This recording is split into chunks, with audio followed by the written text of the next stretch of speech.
In terms of what I was speaking about in the presentation today was primarily what the vision is of AOL, where there are some white space opportunities online, not in terms of all of them, but in terms of where there are some obvious opportunities around how content and advertising should be working better online rather than working against each other.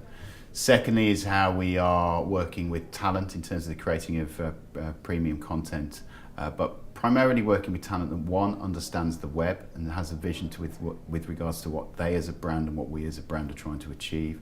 And most importantly with that is working with talent that has audiences online already, so we can make sure that the great content that we create with them is both in terms of accessible from both our users and also their fans.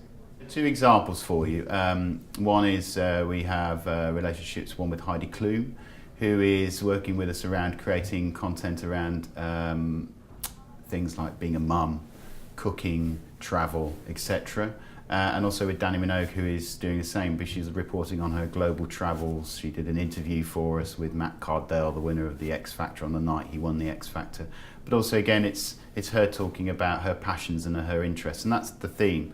And that's really the theme for the whole, the approach that we have in terms of working with talent, and I should say also influencers as well.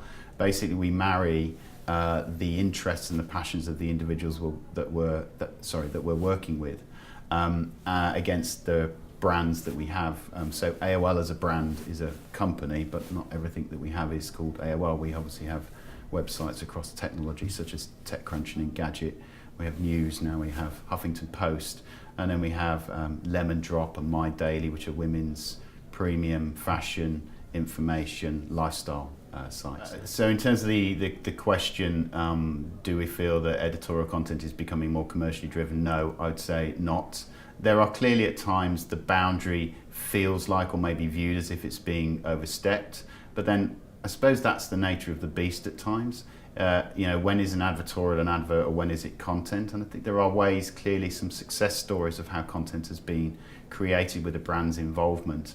But that is very much more where the brand and the content owner or the editorial team are working in partnership because there's mutually beneficial gain out of it. But I think in the main, editorial integrity remains key in terms of working with brands and actually creating content for them. That isn't our game. There's plenty of other companies doing that within this space. What we are very much more into is about creating and owning premium content and engaging advertisers around that content with new innovative formats of advertising, new innovative methods of distributing that content, and enabling consumers to engage with that content wherever they are on the web.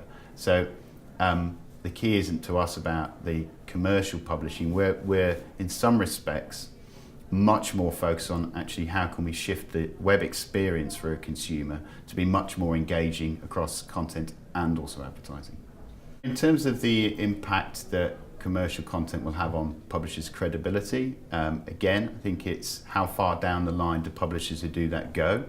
Those who overstep the mark from a consumer perspective. Consumers aren't unintelligent. They're going to be able to tell when something is blatantly a brand paying for content, so their credibility will be destroyed, and that will be reflected, whether it's traditional media such as print or whether it's online, by what happens with regards to their circulation figures or their viewers or the engagement time on pages or how effective their ad rates are within the marketplace. So I think we all have to be careful about overstepping the mark, but at the same time we also need to make sure that we're managing and balancing that need between credibility around content, and ultimately we need to drive revenue. Consumers are not stupid, and in fact they don't mind at times when content is from brands as long as it's credible, well presented and engaging for them.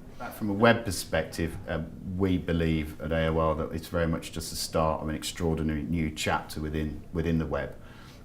Primarily by that I mean is that today advertising is online, okay? There is there obviously has been huge change in terms of where advertising dollars are spent, whether that be search and response driven advertising.